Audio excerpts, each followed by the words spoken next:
नमस्कार, मी सायली आणि आपण पाहत आहात पुणे लोक. आज आम्ही इथे आलेलो आहोत जिथे एका आईने तिचा आधारस्तंभ गमावला आहे, जिथे स्वतः ती दुःखाच्या ढाईत कोसळलेली आहे. का तर फक्त मुलगा मुलगी मतभेद आणि हुंडाबळी. आज त्या आईचं काय दुःख आहे हे आता आपण आतमध्ये जाऊन आईसोबतच बोलूयात. चला आपण भेटूयात.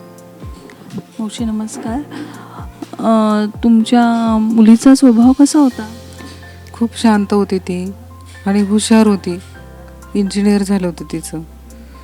कधी कुणाला असं उलटं बोलणं किंवा मोठा आवाज करून बोलणं म्हणजे कधीच कुणाला असं नाही बोललेली कधी कुणाला.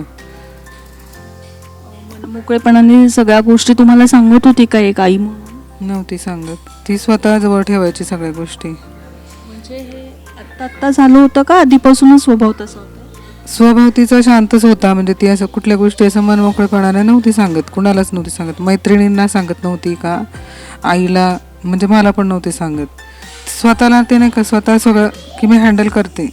मावशी मला फक्त एक शेवटचा प्रश्न विचारा. त्यांना जो त्रास होत होता तो कशासाठी होत होता एक्झॅक्टली? तिला पहिली मुलगी होती, दुसऱ्या वेळेस परत ती प्रेग्नेंट राहिली तर त्यांनी तिचं चेक केलं का मुलगा आहे का मुलगी, तर ती मुलगी होती. तर ती मुलगी होती, त्यांना नको होती दुसरी मुलगी. तर ते बाळ अबॉर्ट केलं त्यांनी 5 महिन्यानंतर. 5 महिन्याचं बाळ झाल्यानंतर ॲबॉर्शन केलं. तिला पाहिजे होतं. ती म्हटली मला काही असू दे मी सांभाळ करेन त्याचा.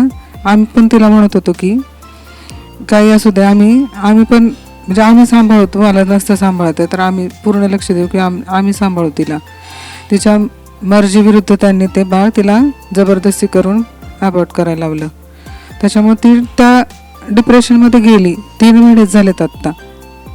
3 महिन्यापूर्वीच केलं हे. मानसिक स्थिती नव्हती आणि पूर्ण म्हणजे तब्येत पाहिली तर म्हणजे खूपच हे झाली होती, खूपच बारीक झाली होती.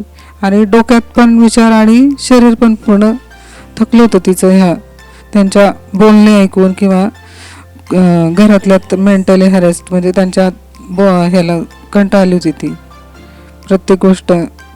परत काम म्हणजे आता ती आजारी 3च महिने झालेत आत्ता की अबॉर्ट केले. सीझर करून अबॉर्ट केलं, असं पण नाही की हे करून म्हणजे नॉर्मल हे करून झालं. तर सीझर करून तिचं बाळ अबॉर्ट केलं. 3 महिन्यात तिला अजूनही किती त्रास होत असेल.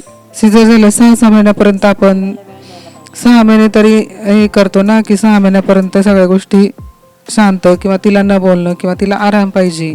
1 महिन्यानंतर तिला घरी घेऊन गेले आणि सगळे बाहेर जायचे दिवसभर. तिला आणि तिच्या बाळाला घरी ठेवून जायची. परत काम नाही करत, बाळालाच नीट नाही सांभाळत.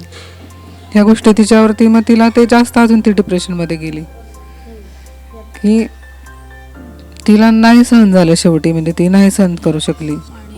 मावशी मग तुम्हाला तिने एका शब्दाने हा सगळा त्रास होतो हे सांगितलं नाही का? जेव्हा गर्भपात होत होता तेव्हा तुम्हाला आई म्हणून त्यांनी सासरच्यांनी कल्पना सुद्धा दिली नव्हती का मी या गोष्टींसाठी गर्भपात करत? आम्हाला सांगितलं, आम्ही विरोध केला त्या गोष्टीला की तुम्ही काही करू नका. आम्ही म्हणजे मुलगी असेल तर आम्ही सर्व प्रकारची मदत करू तुम्हाला, बाळ असेल ते. पण त्यांनी नेलं तिकडं, तिला 10-12 दिवस ठेवलं आणि तिला ते दडपण आणलं की नाही आपल्याला मुलगाच पाहिजे तर आपण ॲबॉर्शन करू. आणि त्याने परस्पर तिला नेलं आणि केलं तिचं ॲबॉर्शन. हा प्रश्न फक्त एका कुटुंबाचा नाही आहे, तर हा प्रश्न समाजाचा आहे. मुलगा मुलगी यामधला भेद, सासरचा मानसिक छळ आणि स्त्रीच्या सहनशीलतेची घेतली जाणारी परीक्षा अजून किती जीव घेणार आहेत. हा विषय फक्त दुःखाचा नाही आहे तर जागृतीचा आहे. तुम्हाला काय वाटतं ही घटना जी घडलेली आहे ती लाजिरवाणी कितपत ठरावी? मुलगा मुलगी भेद कितपत असावेत आणि ते पण आजच्या या काळामध्ये, आजच्या या युगामध्ये जिथे पुणे विद्येचं माहेरघर म्हणतात त्या पुण्यामध्ये ही घटना